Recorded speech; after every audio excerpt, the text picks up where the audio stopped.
আসসালামু আলাইকুম। আমি আছি বান্দরবনের আলীকদমে। আলীকদম উপজেলা পরিষদ থেকে আরও 20 কিলো ভিতরে, যদিও এখানে সরকারি কোনো রাস্তা নাই।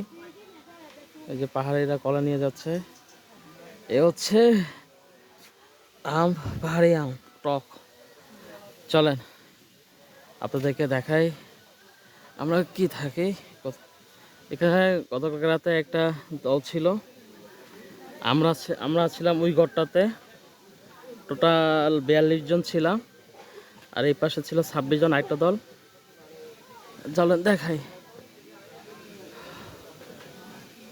চ- চ- গতকাল এই রোডটা দিয়ে আসছিলাম, প্রায় 8 ঘন্টা পথ ধরে, 8 ঘন্টা হেঁটে আসছিলাম। চলেন আপনাদেরকে ঝর্ণা দেখাই। আমাদের পাড়া, এই হচ্ছে আমাদের দল, সবাই আমাদের রুম। হ্যাঁ, আসতেছি আসতেছি।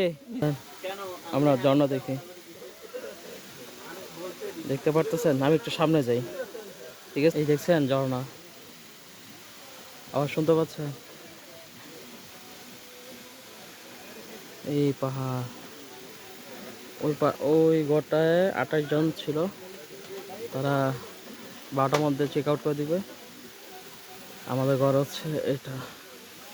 বড় ভাইরা ওখানে একদল, আমাদের গ্রুপের সদস্য ভাই চিন্তা করতেছে আজকে কেমনে পারা হবে। আজকে যদিও 4 ঘন্টা ট্রেক আছে। এই যে রাস্তা, এই উপর দিয়ে চলে, এটার উপর দিয়ে চলে যেতে হবে। 4 ঘন্টা হাঁটতে হবে নন স্টপ। তবে সবচেয়ে বিরক্তিকর ব্যাপার হচ্ছে রাতে হাঁটাটা। রাতে দেখা যায় না, দিনের বেলা যতটুকু দেখা যায় দায় বায়।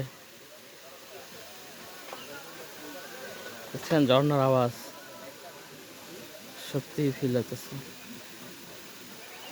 আমরা যখন কালকে এই পাশ দিয়ে আসছিলাম, এই পাশ দিয়ে এসে, এই পাশ দিয়ে এসে, এই যে এই এখানে একটা পুকুর মতো, আমরা এখানে এসে গোসল করছি।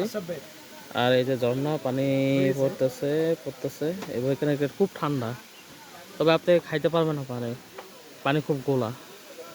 কিন্তু ওদের সরকার অর্থনে একটা পাইপ আছে, পাইপে আপনার টিউবওয়েল তো নাই, তো অটোমেটিকভাবে কি পানি আসে।